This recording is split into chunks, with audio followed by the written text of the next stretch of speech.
കേരളത്തിലെ ഏറ്റവും നിർണായകമായ രാഷ്ട്രീയ അവസരങ്ങളിൽ അദ്ദേഹത്തോട് നിരവധി അഭിപ്രായ വ്യത്യാസങ്ങൾ രേഖപ്പെടുത്താൻ വന്നിട്ടുള്ള ഒരാളാണ് ഞാൻ. പക്ഷെ അപ്പോഴും ഞങ്ങൾ തമ്മിലുള്ള ഒരു നല്ല രസതന്ത്രമുണ്ടായിരുന്നു. ഞാൻ KPCC പ്രസിഡന്റും ഉമ്മൻചാണ്ടി മുഖ്യമന്ത്രിയുമായ ഒരു രസതന്ത്രം, പാർട്ടി നേതൃത്വവും പാർലമെന്ററി പാർട്ടി നേതൃത്വവും തമ്മിലുണ്ടായിരുന്ന ഒരു ഐക്യം, അതായിരുന്നു കോൺഗ്രസിന് എന്നും ശക്തമായി തന്നെ മുന്നോട്ട് പോകാനുള്ള കാരണമായിരുന്നു. കേരളത്തിലെ കോൺഗ്രസ് ചരിത്രത്തിൽ പലപ്പോഴും ഉണ്ടാകാതെ പോയതും അതാണ്. അതിൻ്റെതായ ദൗർബല്യങ്ങൾ പാർട്ടിക്കുണ്ടായിട്ടുണ്ട്.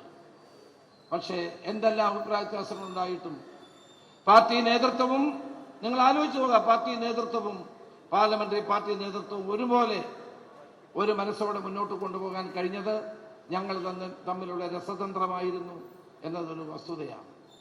തീർച്ചയായും ഒരു ജ്യേഷ്ഠ സഹോദരനെ പോലെ ഞാൻ സ്നേഹിച്ച വ്യക്തിയാണത്. എന്നെ ഒരു അനുജനെ പോലെ ചേർത്ത് നിർത്തിയ വ്യക്തിയാണ് ശ്രീ ഉമ്മൻചാണ്ടി. ആ ഉമ്മൻചാണ്ടി എന്നും കേരളത്തിലെ ജനങ്ങളുടെ മനസ്സിൽ തെളിഞ്ഞു നിൽക്കുന്ന ഒരു ശുക്രനക്ഷത്രമായിരിക്കും എന്ന കാര്യത്തിൽ സംശയമില്ല. അദ്ദേഹം നൽകിയ നേട്ടങ്ങൾ, നൽകിയ സംഭാവനകൾ, ഒരു ഭരണാധികാരി എന്നുള്ള നിലയിൽ ആധുനിക കേരളത്തിന് ഉമ്മൻചാണ്ടി നൽകിയ സംഭാവനകളെ കാലം ചരിത്രവും എന്നും ഓർക്കും എന്ന കാര്യത്തിൽ സംശയമില്ല.